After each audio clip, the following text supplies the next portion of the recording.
Ici présente dans ce lieu. Je prie pour qu'une bénédiction particulière repose sur leur vie. Seigneur, que tu leur donnes, peut-être parfois avec toutes les privations qu'elles se sont imposées, avec tout ce qu'elles peuvent parfois endurer, que tu leur donnes, Seigneur, d'être en toi, encouragées, renouvelées, fortifiées, qu'elles soient, comme nous l'avons entendu, des modèles, qu'elles soient aussi des sources d'encouragement pour nous. Nous bénissons ton nom et je prie pour que dans la vie de chacune de mes sœurs ici présentes, des mamans présentes, la grâce de Dieu repose sur leur vie. Nous savons, Seigneur, que tu aimes, là encore, chacune d'entre elles, Seigneur, et que tu veux les bénir encore au nom de Jésus. Qu'il en soit ainsi. Merci, Seigneur. Amen. Gloire au Seigneur. Que Dieu vous bénisse, asseyez-vous. Je ne vous ai pas salué, que Dieu vous bénisse, que le Seigneur vous fasse beaucoup de bien. Nous prions pour que le Seigneur aussi remplisse chacune d'entre vous de tout son amour. Et je vous souhaite une très belle fête des mères. Que Dieu vous garde et vous renouvelle. Mon épouse n'a pas pu être avec moi ce matin parce qu'on est en train de déménager. Je partage avec vous une petite expérience. Hier matin, très tôt, je me suis réveillé. J'ai dit, Seigneur, comment on va faire ? J'avais un seul camion qui pouvait venir. Et j'ai dit, Seigneur, comment on va faire ? Puis le camion est arrivé et tout d'un coup, il y a eu 3 autres camions qui sont arrivés. Les frères m'ont dit, on arrive mon frère, on est en train de faire un dépannage, on arrive. Et on a enlevé une partie de nos affaires parce qu'ils m'ont dit, ne démontons pas tous les meubles. Mais je crois que la fidélité de Dieu est grande. Et puis comme il y avait un peu de poussière, il y a eu un problème, elle a dû se mettre... là encore un peu de faire attention. Donc voilà, elle vous souhaite aussi à vous, chère maman, une belle fête des mères et que Dieu vous bénisse, que Dieu vous accorde toute sa grâce. Alors ce matin, j'aimerais que nous puissions ensemble ouvrir notre Bible dans 1 Samuel chapitre 25. 1 Samuel chapitre 25. Priez pour nous, la semaine qui est devant nous, ça s'annonce être une semaine de défis et on va y arriver. 1 Samuel chapitre 25. Et je voudrais parler ce matin, le titre de ce message est celui-ci, à l'image de qui sommes-nous ? Nous allons voir dans ce texte 3 personnages. L'un d'entre eux va être le révélateur du caractère des 2 autres. Mais quelque part, il y a une application pour nos vies. Dieu veut nous permettre, à vous comme à moi, d'être des instruments, d'être des modèles. Et particulièrement ce matin, nous mettons nos mamans à l'honneur, nos chères sœurs et épouses. Nous prions pour que Dieu les bénisse et que Dieu leur fasse beaucoup de bien. 1 Samuel, chapitre 25. Et je lis à partir du verset 1, on va se lire du verset 1 au verset 3 comme introduction au message ce matin. Samuel mourut, tout Israël s'étant assemblé le pleura, et on l'enterra dans sa demeure à Rama. Ce fut alors que David se leva et descendit au désert de Paran. Il y avait à Maon un homme fort riche possédant des biens à Carmel. Il avait 3000 brebis et 1000 chèvres. Et il se trouvait à Carmel pour la tonte de ses brebis. Le nom de cet homme était Nabal et sa femme s'appelait Abigaïl. C'était une femme de bon sens et belle de figure, mais l'homme était dur et méchant dans ses actions. Il descendait de Caleb. La vie chrétienne, mes frères et sœurs et mes chers amis, nous amène à vivre une vie de qualité. Ce n'est pas une vie, entre guillemets, où l'on pourrait se targuer « je suis chrétien ». Si c'est ça la vie chrétienne, permettez-moi de vous dire que nous nous trompons et que nous nous cachons et nous nous voilons la face. Ce qui importe pour le Seigneur, ce n'est pas ce que nous pouvons faire, mais c'est ce que nous sommes. Il est donc important de comprendre que cette vie de qualité doit être reflétée à tous les niveaux. Le psalmiste dit ceci, quand il écrit dans le psaume 1 au verset 1, il dit « Heureux l'homme qui ne marche pas selon le conseil des méchants, qui ne s'arrête pas sur la voie des pécheurs et qui ne s'assied pas en compagnie des moqueurs. » Heureux sommes-nous, frères et sœurs et chers amis, si nous ne marchons pas selon le conseil des méchants. C'est ce que la parole de Dieu dit. C'est ce que le livre que nous avons entre nos mains, que nous appelons la Bible, dit. Dans le premier livre de Samuel, au chapitre 25, on vient de le lire, il y a 3 personnages, quelque part, qui sont mis en valeur. David, Nabal et Abigail. David, comme je l'ai dit, va être quelque part, en quelque sorte, celui par qui les sentiments de chacun seront dévoilés. Mais le plus grand défi que nous pouvons trouver aujourd'hui, pour nous, aujourd'hui, est celui-ci, à l'image de qui sommes-nous? C'est un défi pour nous. Nous vivons dans un siècle où on nous présente des modèles qui sont parfois erronés, qui sont parfois trompeurs, et c'est ce qu'on présente au siècle aujourd'hui. Aux jeunes comme aux plus âgés, nous avons des modèles qui finalement se révèlent être plutôt trompeurs que vérité. Et si nous ne faisons pas attention, si nous ne discernons pas, nous courons un risque particulier. Alors la question, comme nous disons, à l'image de qui sommes-nous? À l'image de Nabal ou à l'image d'Abigail? Alors regardons ce que le texte dit. La Bible nous donne la description de ces 2 personnages. Nous l'avons succinctement lu ensemble. Abigail était une femme de bon sens et belle de figure. Nabal, un homme dur et méchant dans ses actions. C'est étrange de voir que ces 2 personnes étaient mari et femme. 2 personnes totalement opposées. Cependant, au travers de cette histoire, nous verrons combien Abigail aura beaucoup de respect pour son mari. Combien elle cherchera à couvrir ses fautes par sa façon d'agir, elle. L'histoire est simple, mes frères et sœurs, et vous pourrez parcourir ce chapitre 25. Elle est révélatrice. David et ses hommes séjournèrent en ces lieux et protégèrent les biens des habitants contre les pillards. Quand Nabal procéda à la tonte des brebis, 10 jeunes gens vinrent lui demander au nom de David la nourriture à laquelle leurs chefs eux-mêmes pensaient avoir droit. Nabal, le rustre, si je peux dire ainsi, si je peux m'exprimer ainsi, que va-t-il faire? Il va refuser de leur accorder quoi que ce soit. David était en fuite avec les 600 hommes qui s'étaient attachés à lui, et il était là dans le désert. Il avait visiblement exercé de la bienveillance à l'égard des bergers de Nabal qui avaient, eux, plus de 4000 bêtes, on l'a lu ensemble. Il y avait 3000 brebis et 1000 chèvres. David et ses hommes avaient en quelque sorte servi de quoi? De bouclier. Ils avaient mis tout en œuvre pour protéger les bergers contre les pillards qui étaient nombreux et méchants dans cette région désertique. David avait voulu et voulait, et il a exercé le bien. Voilà que le temps de la tonte arrive. David sait que c'est un jour de réjouissance pour le propriétaire des bêtes. Ce n'est pas un jour de malheur. Ce n'est pas un jour où le propriétaire va dire « Oh, je n'ai rien ». Non, il sait que c'est un jour de réjouissance. Ça fait partie des us et coutumes de l'époque. Fort de cette connaissance, fort là encore, de ces us et coutumes qui se pratiquaient à l'époque, cela signifiait que les bergers de Nabal avaient exercé leur tâche, ils avaient pris soin des brebis, des chèvres, ils avaient fait tout ce qui était en leur possession, en leur capacité, pour que ces bêtes puissent, là encore, se nourrir correctement et donc produire de la laine. Il va envoyer David 10 jeunes gens vers Nabal pour avoir quelque nourriture. En quelque sorte, c'était aussi sa façon à lui de dire « Je veux me réjouir avec vous ». Alors nous, on ne comprend pas toujours ça, hein.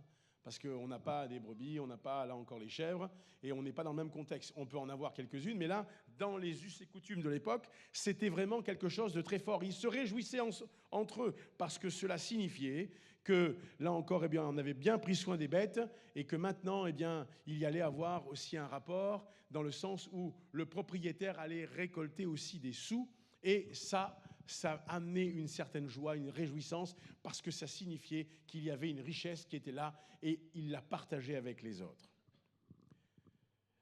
Cependant, on l'a lu, et je l'ai dit, la réponse de Nabal fut très dure. Il méprisa David. Il va mépriser David, et la parole nous montre que il dira, Nabal répondit au serviteur de David au verset 10, « Qui est David ? Et qui est le fils d'Isaïe ? Il y a aujourd'hui beaucoup de serviteurs qui s'échappent d'auprès de leur maître. » Il a pris David pour un quelconque serviteur qui fuyait. Il a pris David pour quelqu'un qui, là encore, eh bien, était en fuite. Ben oui, d'accord, mais qui est David ? Qui est Isaïe ? Il savait très bien qui était, là encore, ces personnages. Sauf que dans son cœur, il n'avait pas le désir de bénir. Il n'avait pas le désir de partager cette réjouissance avec les autres. Sauf que dans le cœur de Nabal, il y avait, j'allais dire, eh bien, un égoïsme tellement prononcé que la réponse fut très dure et cinglante. Quand David entend cela, parce qu'il dira, Nabal dira, « Je prendrai mon pain, mon eau et mon bétail que j'ai tué pour mes tondeurs. » Enfin, David dira, « Je prendrai mon pain, mon eau, mon bétail que j'ai tué pour mes tondeurs. » Et enfin, Nabal le dit, « Je ne vais pas prendre ce que j'ai, moi, dépensé pour ceux qui travaillent pour moi, pour aller le donner à quelqu'un que je ne connais pas. » Quand David entend ces choses, la Bible dit qu'ils vont rebrousser chemin, ces jeunes gens qui sont venus. Ils vont s'en retourner, ils vont dire à leur arrivée ce qu'ils ont entendu de la bouche de Nabal.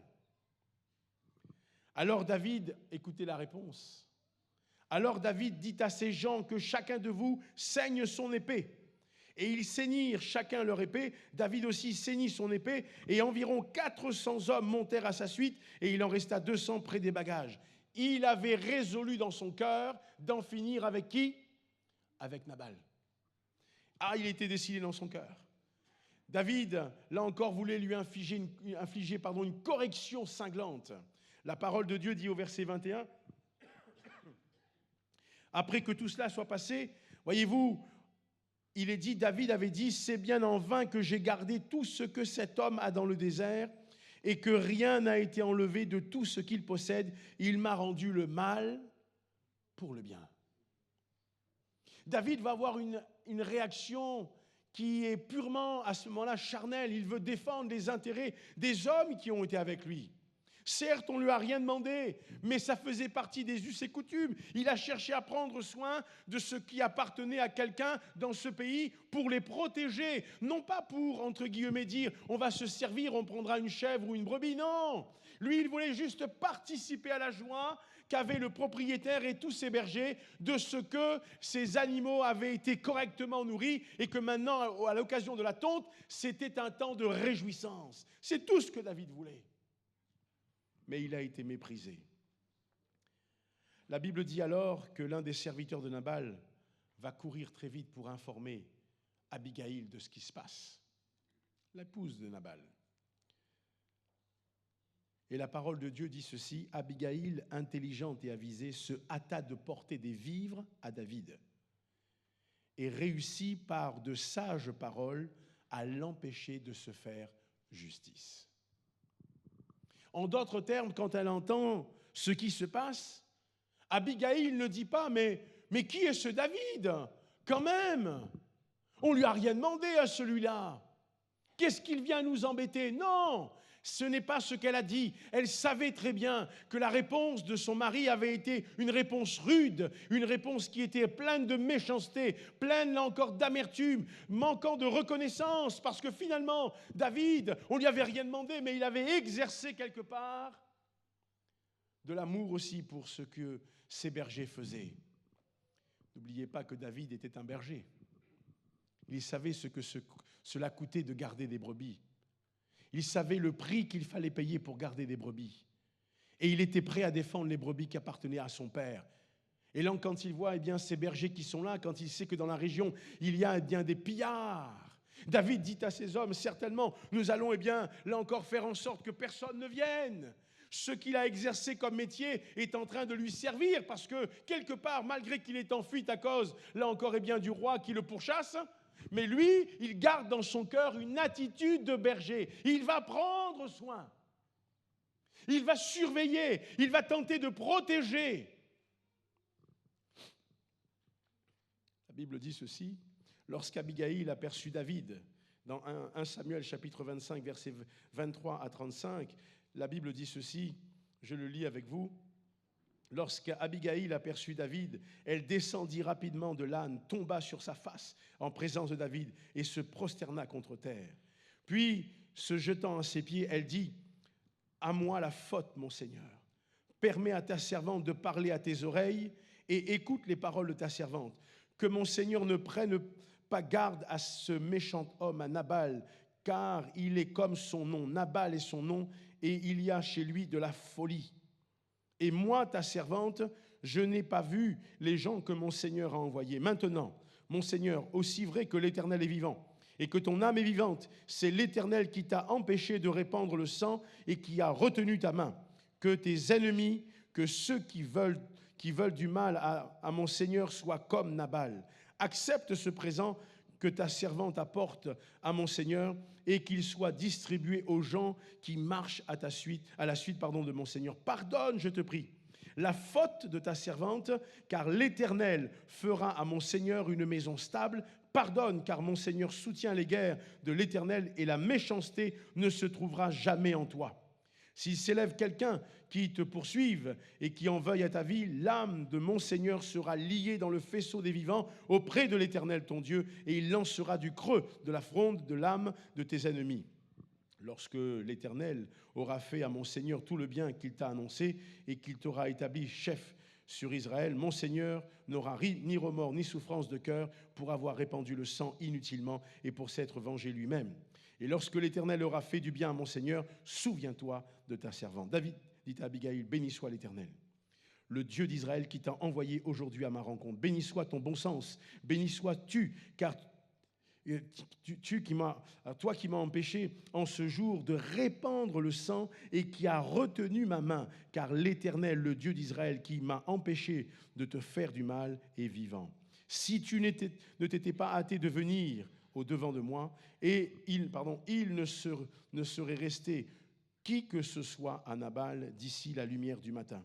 David prit de la main d'Abigaïl ce qu'elle avait apporté et lui dit, monte en paix dans ta maison. Vois, j'ai écouté ta voix et je t'ai favorablement accueilli. Mes frères et sœurs, quand vous lisez cela, vous voyez que la réponse rude qu'a donnée Nabal connaît une autre réponse au travers d'Abigaïl. Abigaïl vient et elle s'humilie. Elle ne doit rien à David. Elle n'est redevable d'aucune chose à David. Mais la manière dont Nabal, son mari, a agi, eh bien, elle va chercher, entre guillemets, à couvrir cela et à se faire pardonner pour son mari. Il y a dans le cœur d'Abigaïl un amour qui est inconditionnel. Il y a dans le cœur d'Abigaïl un amour qui est très profond. Elle ne va pas chercher à trahir son mari. Certes, les paroles qu'elle emploiera va quelque part révéler la nature même de Nabal. Nabal est son nom, folie. La folie est attachée à cet homme qui pense être maître de tout, mais qui n'est propriétaire de rien. La parole de Dieu nous montre que David voulait en finir. Et il le dira à Abigaïl. Jusqu'au matin, je suis prêt à livrer bataille. Et si tu n'étais pas venu, il ne serait rien resté à Nabal. David était déterminé. Mais voyez-vous, David est un homme qui est selon le cœur de Dieu, la Bible le dit. Et il me semble, frères et sœurs, que nous avons besoin d'entendre ce qui se passe, parce qu'ici, cette femme qui était intelligente, qui est venue vers David, se prosternant, je l'ai dit, elle ne doit rien à David. Mais elle sait que l'attitude de son mari n'a pas été la bonne. Alors elle se tient devant David et elle présente ses excuses. Elle s'humilie. Elle n'est pas en train, entre guillemets, de manifester de la faiblesse, mais elle manifeste au contraire un amour, je l'ai dit, qui est sans commune mesure, parce qu'elle dit non, ce qu'il a fait n'est pas bien, mais je vais m'humilier, je te demande pardon pour ce qu'il a fait. Accepte ce que j'ai amené, accepte, prends-le pour tes hommes, pour toi-même, et accepte. Et elle, quelque part, il y a des paroles prophétiques qu'elle va prononcer. Elle va donner même des paroles prophétiques à David. David entend ces paroles et dans son cœur, il en est certainement touché. Alors écoutez bien, la parole de Dieu nous dit, et dans le texte que nous avons lu ensemble, quand David lui dira, eh bien, monte, va en paix dans ta maison, ne t'inquiète pas, j'ai entendu. Au verset 36, Abigaïl arriva auprès de Nabal, et voici, il faisait dans sa maison un festin comme un festin de roi. Il avait le cœur joyeux et il était complètement dans l'ivresse. Elle ne lui dit aucune chose, petite ou grande, jusqu'à la lumière du matin. En d'autres termes, vous avez compris que ça ne servait à rien de lui parler. Il ne pouvait rien comprendre. Le Nabal, il était complètement, on va dire, à l'ouest, pardonnez-moi l'expression. Il ne pouvait rien comprendre, donc elle se tait. Elle ne va pas chercher la confrontation, ni même, eh bien, entre guillemets, la bagarre ou une bagarre de paroles. Non, non, non, non, elle se tait. La Bible dit qu'elle ne dit rien. Mais le matin, l'ivresse de Nabal s'étant dissipée, sa femme lui raconta ce qui s'était passé. Le cœur de Nabal reçut un coup mortel et devint comme une pierre. Et écoutez la suite. Environ 10 jours après, l'Éternel frappa Nabal et il mourut. Alors ce n'est pas la mort de Nabal qui est quelque part à mettre en valeur, mais c'est l'amour d'Abigaïl, la sagesse d'Abigaïl. C'est le cœur qu'Abigaïl, quelque part, a nourri, qui est à mettre en valeur. Et voyez-vous, ce matin, dans le siècle dans lequel nous vivons, je voudrais en faire une application pour chacune de nos vies. Dans le siècle dans lequel nous vivons, ne soyons pas remplis de folie. Fuyons la folie. Nabal a tout perdu à cause de sa folie. Il pensait qu'il était maître, mais il n'était propriétaire de quoi que ce soit. Il pensait qu'il avait, entre guillemets, là encore, une certaine hégémonie sur tous ceux qui étaient autour de lui, mais il n'avait rien. Rien. Et c'est la raison pour laquelle nous avons besoin d'entendre, même si parfois ce n'est pas facile avec les problèmes, les luttes et les combats, ne soyons pas sans intelligence.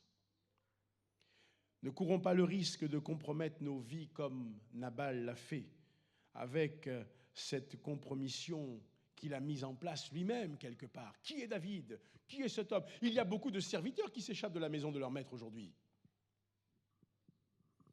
Des paroles arrogantes, des paroles remplies de mépris, des paroles qui, là encore, eh bien, respirent la colère.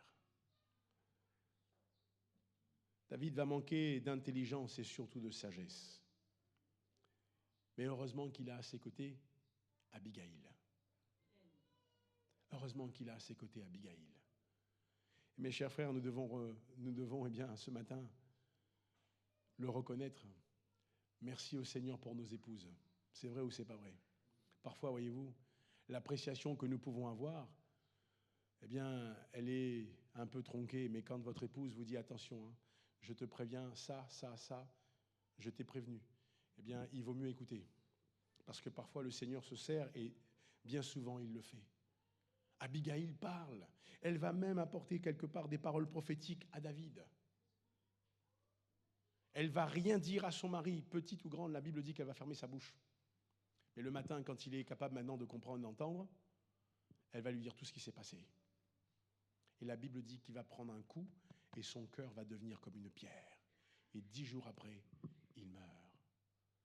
Alors ce matin, Dieu veut que nous soyons des hommes et des femmes à l'image d'Abigaïl. Et mes chères sœurs, que vous soyez à l'image d'Abigaïl, pleine de sagesse, d'un amour qui, là encore, vient du cœur de Dieu.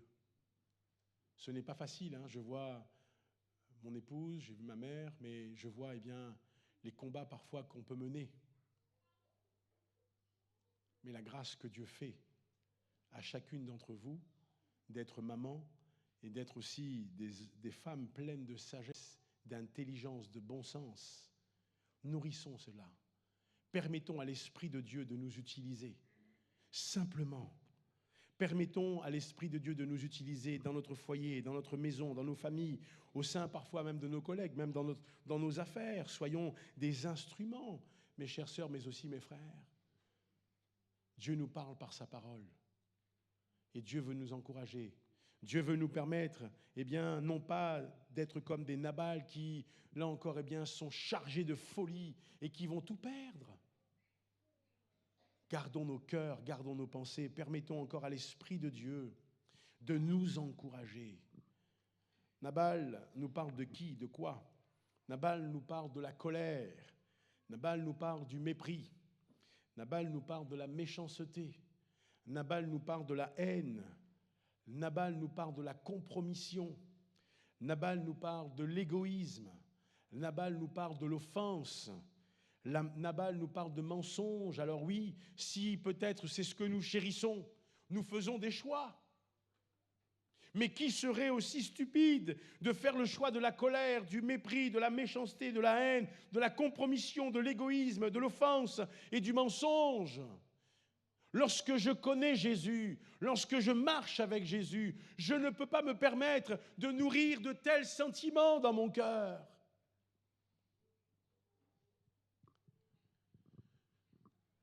J'ai besoin, peut-être, si peut-être il y a des carences dans ce domaine, de m'asseoir et de dire « Seigneur, viens m'aider.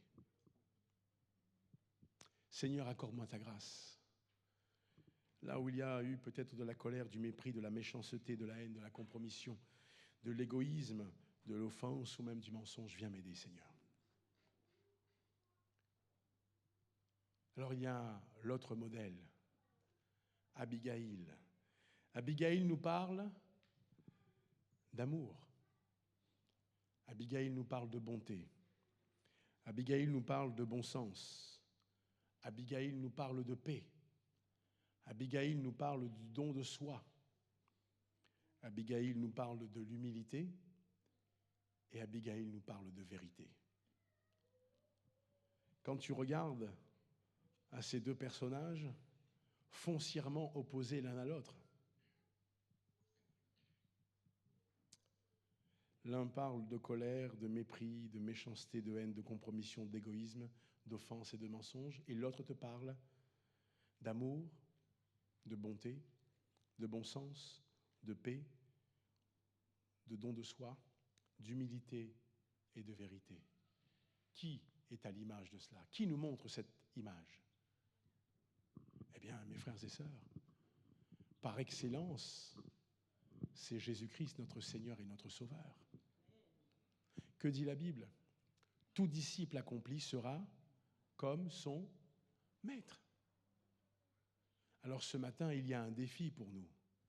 Dans ce 21e siècle dans lequel nous vivons, si nous voulons être de ceux et celles qui suivent, entre guillemets, l'image d'Abigaïl, il faut nourrir dans nos cœurs une présence profonde, sincère, véritable de la personne de Jésus-Christ qui est notre Seigneur et notre Sauveur.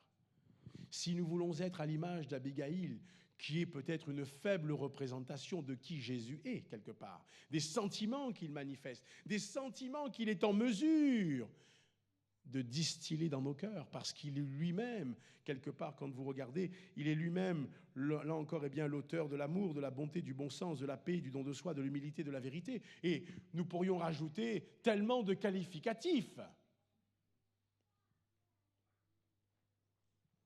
C'est la raison pour laquelle il nous faut dire Seigneur, avec beaucoup d'humilité dans notre cœur. Nous voulons faire le choix d'être à l'image d'Abigaïl, mais pour cela, nous voulons te regarder toi, pour que dans nos cœurs, tu puisses œuvrer et glorifier ton nom. Et quand tu regardes à Jésus, quand tu fixes tes regards sur Jésus, le Christ vient et il va parfaire en toi son image, qui il est. Dieu nous parle d'une manière ou d'une autre, oui ou non? Même au travers de la bouche des enfants, c'est vrai ou c'est pas vrai? Moi, des fois, je suis là en train de travailler, mais mes enfants me parlent et me disent « Papa, t'as pensé à ça, à ça ?» Mais, et tout d'un coup, Dieu t'interpelle. Et c'est tout à fait, quelque part, ça te demande quoi à toi? Ça te demande d'avoir un cœur qui soit enseignable. Ça coûte, hein, d'avoir un cœur enseignable. Mais l'image d'Abigaïl te montre que Abigaïl était enseignable. Quand le serviteur est venu lui dire « Voilà ce qui s'est passé, voilà ce qui va arriver, voilà ce qui se passe, David est en train de venir », elle a un cœur qui est enseignable. Elle s'humilie devant Dieu. Elle dit « Non, il a fait une bêtise, il faut que j'aille réparer cela. » Alors mes frères et sœurs, ce matin, nous avons besoin de faire un choix. Alors aujourd'hui, c'est la fête des mamans. Alors j'ose croire que ce n'est pas aujourd'hui seulement que nous fêtons nos mamans. Hein. C'est un jour particulier où on a mis sur le calendrier, particulièrement pour nous en métropole, parce qu'aux États-Unis, je crois que ça fait déjà plus de 15 jours, dans des pays anglo-saxons, ça fait déjà plus de 15 jours, quelque chose comme ça, que ça a été fait. Bon, bref. Mais ça nous montre quoi? On met nos mamans à l'honneur, nos épouses, nos mamans, etc. Mais quelque part, par la parole de Dieu, au-delà du bon carré, des cadeaux, du temps que vous allez passer avec, parfois il n'y a pas de cadeau, que voulez-vous? C'est comme ça. Est-ce que c'est un cadeau qui peut changer? Non. Quand tu as ton enfant qui vient te dire « bonne fête maman » et qui te fait un bisou, etc., c'est ce qu'il y a le plus important quelque part. Oui ou non? Mais là, dans la parole, Dieu nous interpelle. Christ est le cadeau divin que Dieu nous a fait. Quand nous recevons et nous regardons à cela, Dieu, chaque jour qu'il nous prête vie, par son esprit, pour nos mamans comme pour nous, mes frères, l'Esprit de Dieu nous rappelle une chose importante, c'est que tout disciple accompli doit être comme son maître. Jésus n'est pas plein de colère, il n'est pas plein de mépris, de méchanceté, ni de haine, ni de compromission, ni d'égoïsme, ni d'offense, ni de mensonge. Et vous pourriez rajouter des qualificatifs. Mais quand tu lis ce qui est attribué quelque part par le texte à Abigaïl, amour, bonté, bon sens, paix, don de soi, humilité, vérité, et nous pourrions peut-être étendre la liste et la description, tu comprends que celui qui est parfaitement cela, c'est Jésus. Alors ce matin, puisque nous sommes ensemble réunis dans ce culte de louange et d'adoration, il nous faut permettre à l'Esprit de Dieu d'œuvrer dans nos cœurs pour que nous soyons des, je le mets entre guillemets, des Abigaïl. Et que Christ en nous puisse œuvrer afin que nous soyons des modèles nous aussi. Et que dans ce monde dans lequel nous vivons, où parfois des conseils sont donnés, où parfois des modèles sont apportés, qui sont erronés, qui ne sont pas, là encore, ne sont pas ce que Dieu lui-même, là encore, met en avant, que nous puissions relever le défi d'incarner ce que Dieu veut.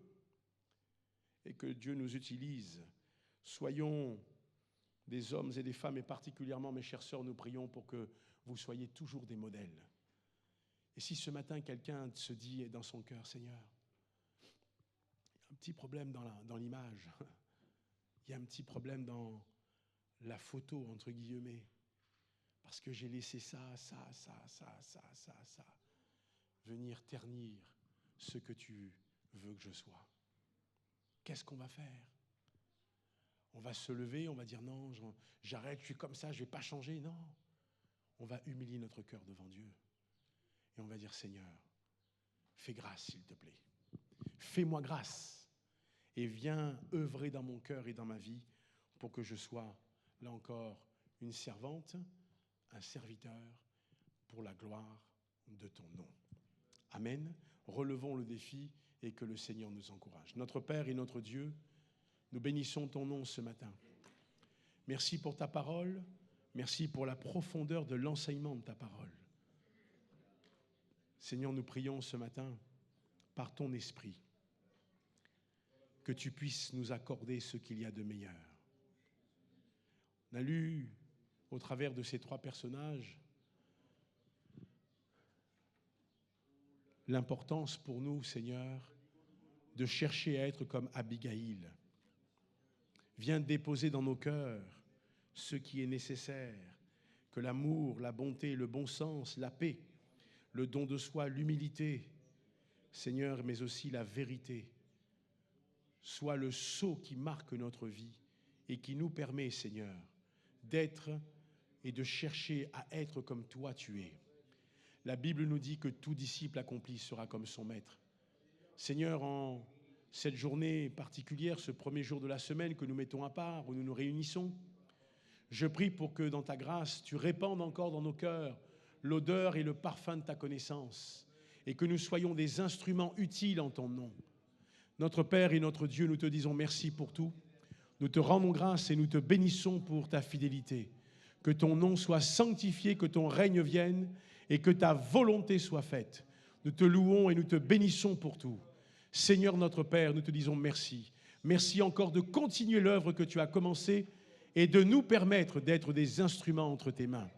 À toi la gloire, la louange, l'honneur et la puissance dans le nom béni et puissant de Jésus. Alléluia. Louons le Seigneur ensemble ce matin. Que des voix s'élèvent, que le nom du Seigneur soit glorifié. Je vais inviter nos frères qui ont été désignés ce matin à s'approcher. Et là encore, nous allons dans quelques instants participer au repas du Seigneur. Mais que dans nos cœurs, nous puissions prier, demander à Dieu encore sa grâce. Seigneur, fais de nous des Abigail, mais accorde-nous ta grâce parce que c'est toi que nous voulons pour notre modèle. Et nous voulons être des hommes et des femmes, Seigneur, qui soient remplis des sentiments qui animent ton cœur, notre Père et notre Dieu. Alléluia. Louons le Seigneur ensemble. Que des voix s'élèvent, que des voix, là encore, acclament le nom du Seigneur. Et ce matin, mon frère, ma sœur, relève le défi. Permets encore à l'Esprit de Dieu de t'utiliser puissamment.